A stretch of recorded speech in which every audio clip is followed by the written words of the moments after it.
Good morning, everybody. I am Babu, an advocate at High Court for the state of Telangana at Hyderabad. I have started this web series to bring to the notice of the listeners the important articles of the Constitution, accentuating wherever they were misunderstood, misapplied, misinterpreted, and misused. That is the purpose of my coming before you with this podcast. I request you to please subscribe, share, and comment on my videos. I will be discussing almost all the articles of the Constitution and also all the amendments made to the Constitution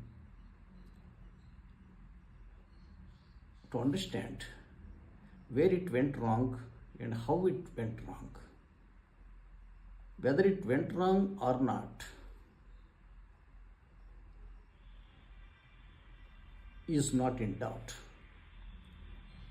We are facing today political uncertainty, political instability, political immorality, abnormal divide between haves and the have-nots, conflicts of caste, community, creed, region, religion, and language. These are not the intended results of the largest constitution in the world. Till yesterday, we discussed Article 81, which related to House of the People. During the discussion, I explained you that the intent of the Constitution in terms of Article 55, 81 and 170 is that each state should have equal scale of representation in the election of the president. To achieve that object, it is very clearly prescribed under Article 81 and 170 that each state shall have as practicable as possible equal number of population, equal number of MLAs and equal number of MPs in each state, and the population represented by each MLA and a parliament member shall also be equal in all the states. This was provided because no state should be deprived of their legitimate right, legitimate share in electing the President of India, who is the ruler of this country.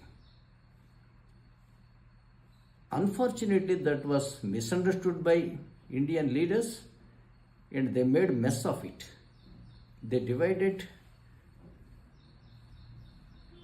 the states based on language, namely the linguistic states, as a result of which there were states which contained 400 seats, MLA seats like the UP, and there were states like Sikkim, Uttaranchal, Himachal Pradesh, etc., which have MLA seats from 30 to 60. There were 80 seats in Uttar Pradesh for the parliament, while some other states have hardly 2 or 3. This is an inequality and it is an injustice to smaller states because they get neglected. They don't have any priority in the mind of the President of India.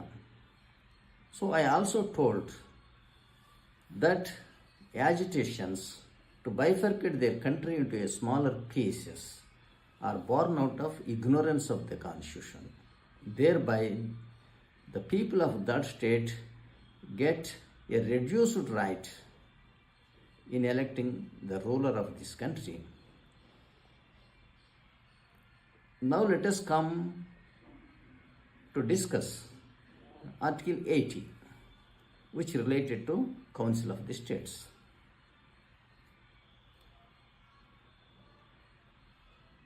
The number of the seats in Council of the States would be 238 elected by MLAs of that state, and 12 members will be nominated by the President of India. Of course, who are experts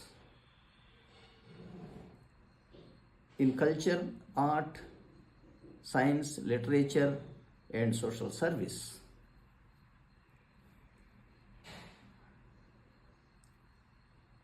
How this number of 238 is decided is in accordance with Schedule 4.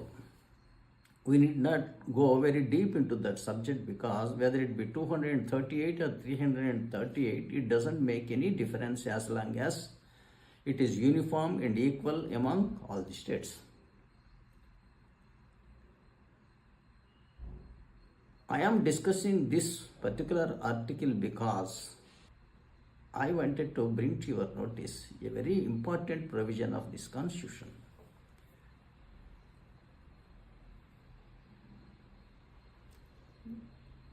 Under this article, President of India nominates 12 members to the Rajya Sabha, namely the Council of the States.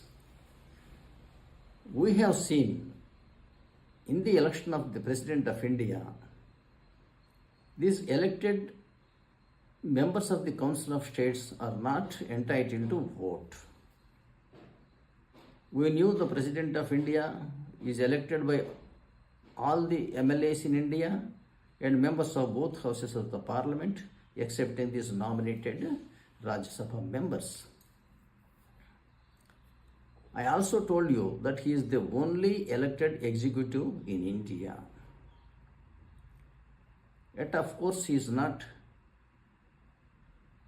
functioning as per the rights, responsibilities, and duties entrusted to him by the Constitution. Instead, he is unelected. His servants are dictating terms to the President. He has become secretary to this unelected Council of Ministers, mainly the Prime Minister of India. Please understand why these nominated members of the Council of States are not entitled to vote in the presidential election. Because they were nominated by the President himself. We know the President of India is entitled to contest any number of times. In America, one can act as president only for 2 terms. In India, such condition is not there. A president may contest any number of times and can be president for any number of terms. For example, in his previous term as president for 5 years, he might have appointed the total number of 12. Because we know the members of the Council of States retire by rotation every 2 years. Thus, 1/3 of the members retire every 2 years. During the term of president, supposing in the first year 1/3 he nominated, in the 3rd year he nominated another 1/3, in the 5th year he nominated another 1/3. That means the total members must have been appointed by himself. So naturally they will vote in favor of the president who appointed them. So this defies fair election. So much care was taken in the election of the president that nominated members of the Council of States shall not vote in the presidential election, and whip cannot be issued in the presidential elections in terms of Article 55, Clause 3. Why such a stringent conditions? Strict election was designed for the election of the president. We must understand that India is a sovereign democratic republic. Republic means a country which is ruled by an elected or nominated president instead of a monarch in which people are supreme. This is the importance of election of the president and how it is designed under Indian Constitution. Thank you. Thank you for watching my video. I once again request you to please subscribe, share and comment on my videos. My effort shall be to spread the true constitutional content and intent among the interested citizens of this country, with fond hope that it may bring a social, political and economic change in India. Thank you for watching my videos.